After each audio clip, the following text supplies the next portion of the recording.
బాలయ్య బాబు గారు విచ్చేశారు. మన బాలయ్య బాబుకు ఒక్కసారి గట్టిగా మీ స్వాగతం మీ కరతాళ ధ్వనులతో చెప్పాలి. బాలయ్య బాబుకి జై.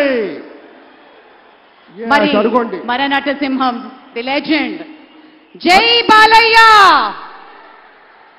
అలాగే మరొక మాట ఎవరో తెలియంది కాదు, అడ్రస్ చెప్పుకోవాల్సిన అవసరం లేదు. కానీ ఒక మాట మనవి చేసుకుంటే తెలుగుదేశం పార్టీ వ్యవస్థాపకులైనటువంటి శ్రీ నందమూరి తారక రామారావు గారి ప్రియపుత్రుల్లో ఒకరైనటువంటి మన బాలయ్య బాబు వారి నుంచి సంక్రమించినటువంటి కేవలం అభినయ కళ మాత్రమే కాదు, ఒక యాక్టింగ్ అనేదే కాదు, ప్రజాసేవని కూడా పుణికి పుచ్చుకొని హిందూపూర్ నియోజకవర్గం నుంచి ముచ్చటగా 3వసారి ఎంపికైనటువంటి మన ధీరుడు మన యోధుడు ఎన్ని హ్యాట్రిక్ విజయాలు అందించారు, ఎన్ని చిత్రాల్లో మనకి తన యొక్క సామర్థ్యాన్ని చూపారో మనకు తెలియందే కాదు.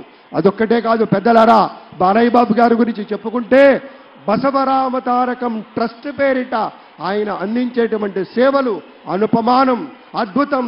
క్యాన్సర్ వ్యాధితో బాధపడుతున్నటువంటి అనేక మంది ఆర్తుల్ని రక్షించడం కోసం బసవ తారకం ట్రస్ట్ పక్షాన విశేషమైనటువంటి రీతిలో సేవలు అందిస్తున్న బాలయ్య బాబుకి జై. అలాగే మన తమిళనాడు నుంచి ప్రత్యేకంగా విచ్చేసినటువంటి గౌరవనీయుల శ్రీ రజనీకాంత్ గారు విచ్చేశారు, నిరాడంబర యోధుడు. అలాగే మన పెద్దలు మెగాస్టార్ శ్రీ చిరంజీవి గారు విచ్చేశారు. స్వాగతం పలుకుతాం గట్టిగా మన మెగాస్టార్ చిరంజీవి గారికి. అద్భుతం. ఆత్మీయ ఆలింగనాల నడుమ సహేతుకమైన సప్రమాణికమైనటువంటి రీతిలో ఆ విరయం చూడండి మన రజనీకాంత్ గారిది. ఎంత ఎత్తుకెదిగినటువంటి గొప్ప కళాకారుడు అయినా కూడా వదిగి ఉండేటువంటి ఆ మహనీయులందరికీ స్వాగతం పలుకుతూ It gives us great pleasure to welcome Talaiva superstar Rajnikanth Garu and Lata Rajnikanth Garu to Andhra Pradesh for this momentous occasion. Padma Vibhushanulu ఆ రోజు మనం అంతా చూసాం.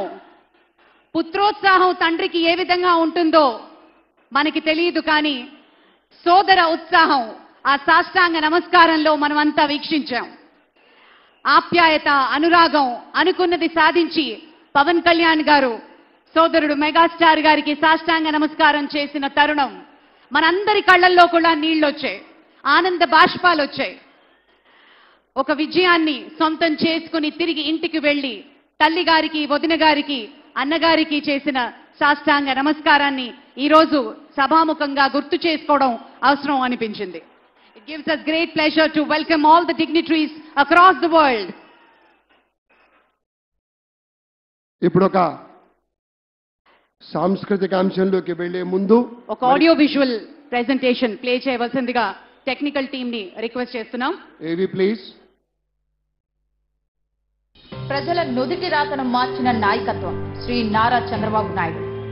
చిత్తూరు జిల్లా నారావారిపల్లెలో శ్రీ ఖర్జూర నాయుడు శ్రీమతి అమ్మనమ్మ దంపతులకు 1950 ఏప్రిల్ 20న జన్మించారు శ్రీ నారా చంద్రబాబు నాయుడు గారు. విద్యార్థి దశలోనే నాయకుడిగా తన ప్రస్థానాన్ని ప్రారంభించిన చంద్రబాబు గారు 28 ఏళ్ల పిన్న వయసులోనే చంద్రగిరి శాసనసభ నియోజకవర్గం నుండి ఎమ్మెల్యేగా గెలుపొంది రాష్ట్ర శాసనసభలో అడుగుపెట్టారు.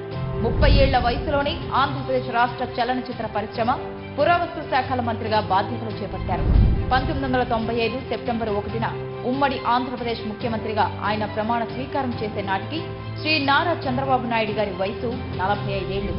ప్రజలు వేరు, ప్రభుత్వం వేరు కాదని, ప్రజలే ప్రభుత్వమని అంటూ ప్రజల వద్దకు పాలనను తీసుకువెళ్లిన మొదటి ముఖ్యమంత్రి ఆయన. చంద్రబాబు గారు అధికారం చేపట్టే నాటికి ఆనాటి రాష్ట్ర ఆర్థిక పరిస్థితులు అనుకూలంగా లేవు. అలాంటి పరిస్థితుల్లో సంపద సృష్టి అనే సరికొత్త పంథాన్ని ఎన్నుకున్నారు చంద్రబాబు. అదే సమయంలో ప్రభుత్వంలో ఉన్న 47 కీలక శాఖలను నిరంతరం పర్యవేక్షిస్తూ ఫైళ్ల క్లియరెన్స్ వారోత్సవాలు నిర్వహించి ప్రభుత్వ యంత్రాంగంలో పని సంస్కృతిని పెంచారు. ప్రజలకు వేగంగా, నాణ్యంగా, పారదర్శకతతో కూడిన సేవలు అందించేందుకు అంకురార్పణ చేశారు. భారీ వర్షాలు, తుఫాన్లు సంభవించిన ప్రాంతాలకు 24 గంటల వ్యవధిలోనే ముఖ్యమంత్రి చేరుకొని పరిస్థితులు సాధారణ స్థితికి చేరే వరకు అక్కడే మకాం వేసేవారు. దీంతో పనిచేసే ముఖ్యమంత్రి అనే పేరును చంద్రబాబు పొందారు. జన్మభూమి, శ్రమదానం అంటూ అభివృద్ధిలో అన్ని వర్గాల ప్రజలను భాగస్వాములను చేశారు. స్వచ్ఛ ఆంధ్రప్రదేశ్ కు ఆనాడే బీజం